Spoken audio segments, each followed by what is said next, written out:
నమస్తే, నేను గీత. మనం చూస్తున్నాం కదా 4-5 డేస్ మట్టి టీవీ ఛానల్స్ డిబేట్స్, భార్యాభర్తల గొడవలు. అది సొసైటీకి ఏం ఉపయోగం? దానిలో మనం ఇన్వెస్టిగేషన్ చేయాల్సింది ఏముంది? దానిలో అక్కడ బాధితులు ఎవరు? ఎందుకు అది సొసైటీ మీద రుద్దుతున్నారు? మూర్తి గారు, మీ డిబేట్స్ అంటే అందరికీ ఇష్టం కదా. స్పెషల్ స్టేటస్ కోసం పోరాడిన ఏకైక వ్యక్తి, 13 జిల్లాల్లో డిబేట్లు పెట్టి స్పెషల్ స్టేటస్ కోసం పోరాడారు. ఒకసారి మీ వీడియో మీకే చూపిస్తా, ఒకసారి మీ వీడియో వినండి. చెప్తున్నా, పార్లమెంటులో ప్రత్యేక ప్యాకేజ్ ఇవ్వకపోతే ఆంధ్రప్రదేశ్ బాగుపడదని అన్నారా వెంకయ్యనాయుడు జైట్లీ? ప్రత్యేక హోదా ఇవ్వకపోతే అన్నారా? కాదు, చంద్రబాబు కంటే కూడా అమాయకులా జైట్లీ అండ్ వెంకయ్యనాయుడు? నాకు సింపుల్, నాకు కామన్ సెన్స్, నాకు నాలెడ్జ్ లేదు. మీరు అన్నారు కదా చాలా పెద్దవాళ్ళు ఒప్పుకున్నారు అమాయకుడు నీకేం తెలుసు అని. సో నేను పిచ్చివాడిగా నేను ఎకనామిక్స్ చదివా, పాలిటిక్స్ చదివా, జర్నలిజం చదివా, లా చదివా, జనాన్ని చదివా. నేను అమాయకుడు నాకు తెలీదు. ఈ దేశంలో చంద్రబాబే తెలివైనోడు, వెంకయ్యనాయుడే తెలివైనోడు, ఇక మిగిలిన వాళ్ళు ఎవరు చదువుకోలే.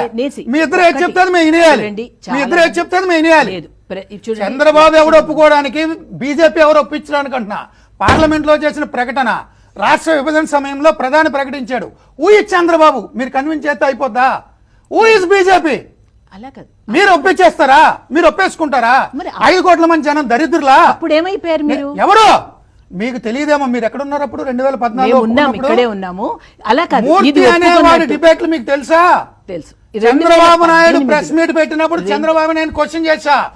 అదే రోజు తెలుగుదేశం పార్టీ నాయకుడిగా ఉన్న లంకా దినకర్, భారతీయ జనతా పార్టీ నాయకుడిగా ఉన్న విష్ణు ఇద్దరూ కలిపి నా మీద పడ్డారు. మీకేం తెలుసని ఆ రోజు కూడా డిమాండ్ చేశా. ఆ రోజే కాదు మేడం, భారతీయ జనతా పార్టీ తెలుగుదేశం ఇద్దరూ కలిపి ఈ ప్యాకేజ్ ఒప్పుకున్నప్పుడు మూర్తిగా 13 జిల్లాలు తిరిగాను. మీకు గుర్తుందో లేదో? 13 జిల్లాలు. శ్రీరామును కూడా అడగండి. బీజేపీ నాయకుడుగా నా మీద వైజాగ్ లో తిరగబడ్డాడు. 13 జిల్లాలు నేను క్వశ్చన్ చేశాను, ఇదే అడిగాను. నేను మళ్ళీ అడుగుతున్నా. నేను ఇంకా 2 ఏళ్ళు బతుకుతాను, 3 ఏళ్ళు బతుకుతాను, 20 ఏళ్ళు బతుకుతాను. ఆఖరి రోజు డిబేట్ లో కూడా అడుగుతా. స్టేటస్ మాత్రం నా జన్మ హక్కు, ప్యాకేజ్ మీ భిక్ష.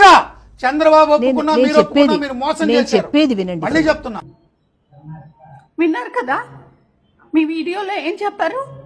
ఎన్ని సంవత్సరాలు బతుకుతానో నాకు తెలియదు. చివరి రోజున డిబేట్ లో కూడా స్పెషల్ స్టేటస్ గురించి డిబేట్ పెడతా అన్నారు. అది పెట్టండి సార్, సొసైటీకి ఉపయోగపడుతుంది, యువతకు ఉపయోగపడుతుంది. స్పెషల్ స్టేటస్ వస్తే ఇండస్ట్రీస్ వస్తాయి, ఉద్యోగాలు వస్తాయి. ఇప్పుడు కనీసం ఒక జ్యుడిషియరీ ఎగ్జామ్ ప్రిపేర్ అవ్వడానికి కూడా హైదరాబాద్ పోవాల్సి వస్తుంది. ఒక కోచింగ్ సెంటర్ లేదు. ఎవడో భార్యాభర్తల విడాకుల మధ్యలో మీరెందుకు దూరుతున్నారు?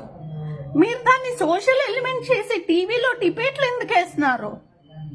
నేను మీకు 3 పాయింట్లు చెప్తా. ఆ డిబేట్ ఆపండి. నేను మీకు 3 ఇష్యూస్ ఇస్తా. ఈ 3 ఇష్యూస్ మీద ఇన్వెస్టిగేషన్ చేయండి.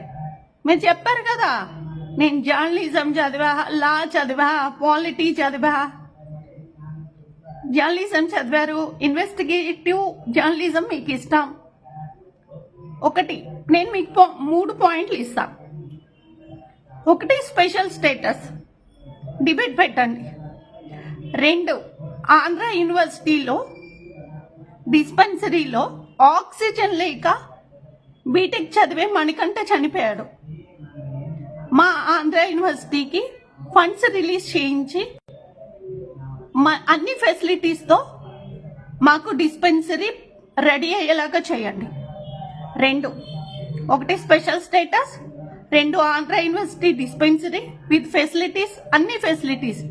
ఈవెన్ డాక్టర్స్ 24/7, ఈవెన్ ఒక్క డాక్టర్ అయినా 24/7 అక్కడ అవైలబిలిటీ ఉండాలి. 2, మూడో టాపిక్, మీరు ఆడపిల్లకి అన్యాయం జరిగింది అంటున్నారు కదా. ఇక్కడ ఇంకో ఆడపిల్ల ఉంది వైజాగ్ ప్రిజన్ లో, జాయ్ జమీమా. 1 year మట్టి జైల్లోనే ఉంది. విశేషం ఏంటంటే బెయిల్ వస్తుంది, కేసు వస్తుంది, మళ్ళీ లోపలికి వెళ్ళిపోతుంది, మళ్ళీ బెయిల్ వస్తుంది, మళ్ళీ లోపలికి వెళ్ళిపోతుంది. పీటీ వారెంట్ అయిపోయింది. మర్డర్ చేసిన వాడికి 3 నెలలకి 6 నెలలకి బెయిల్ వస్తుంది. ఈమె ఏం చేసింది? ఒకసారి దీని గురించి కూడా ఎంక్వైరీ చేయండి. ఈ 3 టాపిక్స్ మీద మీరు డిబేట్స్ పెట్టండి. ఈ third point, Joy Jemimah point, ఇంకో కాదంబరి జత్వానీ కేసు అవుతుంది. ఇంకో Kadambari Jethwani, Mumbai heroine case, Joy Jemimah case almost same. ఒకటే ఇంటెన్షన్, ఒకటే. పరువు హత్యలు చూసాం కదా, ఇది పరువు అరెస్ట్. ఒక ఎన్ఆర్ఐ పేరెంట్స్ ఒక క్రిస్టియన్ అమ్మాయిని పెళ్లి చేసుకోవటం ఇష్టం లేక చేసిన ట్రాప్ ఇది హనీ ట్రాప్ కాదు, పరువు ట్రాప్. దీని మీద పెట్టండి డిబేట్. ఆ అమ్మాయి 1 year జైల్లోనే ఎందుకుంది పెట్టండి. 1 year ఒక ఆడపిల్ల మనకి ఉన్నాయి కదా. ఈవెన్ అది నాన్ బెయిలబుల్ కేసు అయినా కానీ అబోవ్ 60 years ఉమెన్ అయినా, హ్యాండిక్యాప్డ్ పర్సన్స్ అయినా బెయిల్ ఖచ్చితంగా ఇవ్వాలి అని సిఆర్పిసి చెప్తుంది. సిఆర్పిసి ప్రొవిజన్స్ చెప్తున్నాయి.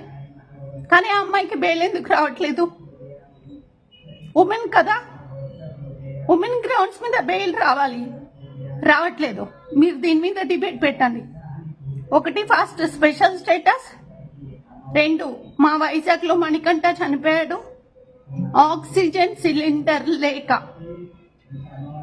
మీకు స్టూడెంట్స్ అంటే అంత నెగ్లిజెన్సా? అది కేవలం నెగ్లిజెన్స్. మేము ఒక 3 months కాదు, ఒక 40 days ముందు ఒక పాప పడిపోయిందని వెళ్తే ఆ అమ్మాయికి ఆక్సిజన్ పెట్టినప్పుడు లేదని చెప్పారు. 45 days 50 days అప్రాక్సిమేట్ గా, నాకు డేట్ గుర్తులేదు.